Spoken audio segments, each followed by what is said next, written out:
let's go. At ayun, meron tayong gagawin. Aircon pala to. Ito yung window type na kulin. Bali ang sabi dito, kakapalinis lang daw nito sa technician.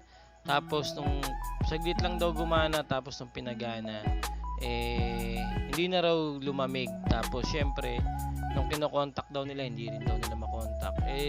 Sakto tayo yung kinontak nila para i-double check yung aircon ko ano ba nangyari. Kasi ang sabi daw doon, kalilinis lang daw noon, hindi na nabalikan ng technician. Kaya tayo na yung kinontak nila. Tapos ayun na pupuntahan na natin ngayon.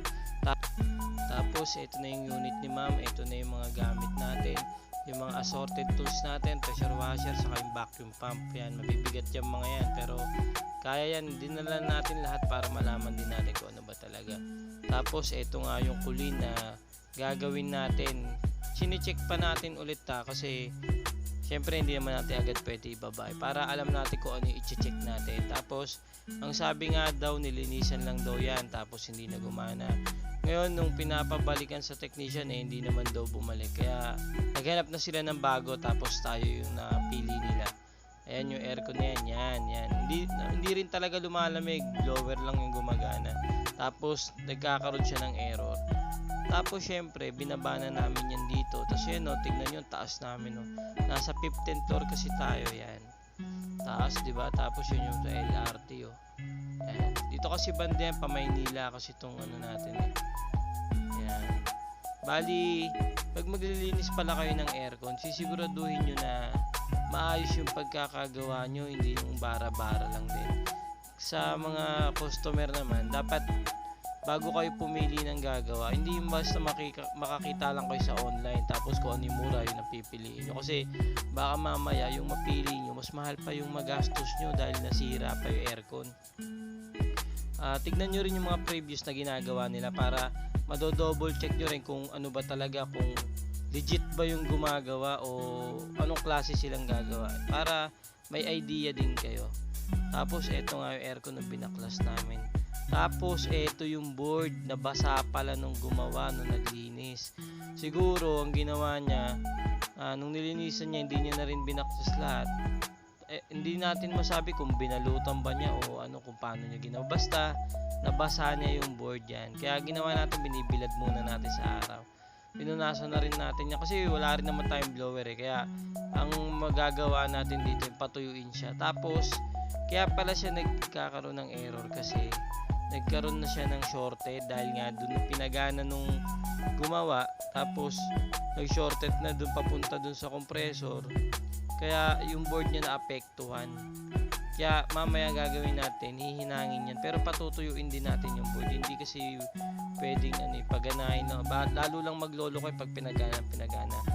Kanina kasi kailangan, dumating din kami gumagana na, syempre kailangan din natin testingin, di ba? Para alam din natin. So sa mga naglilinis, wag nating yung bara-barang linis kasi tulad niyan, di ba, na doble gastos pa. Sa customer naman, wag din kayo kukuha basta-basta ng walang nagrekomenda o kaya yung nakita nyo lang sa online na mura. Kasi tingnan nyo rin yung previews nila, di ba? Tapos itong sensor pala na to, dapat to, pag nakita nyo ganyan corroded na, dapat lilihain nyo rin yan. Yan yung liha. Kasi dapat yan magbabalik sa kulay copper. Kasi minsan pag corroded na yan o marami ng aribaba kung tawagin, yung aircon natin kahit ayos yan, magkakaroon ng error yan. So malaking bagay din tong 5 sensor na to. Kailangan pag ganyan lilihahin nyo.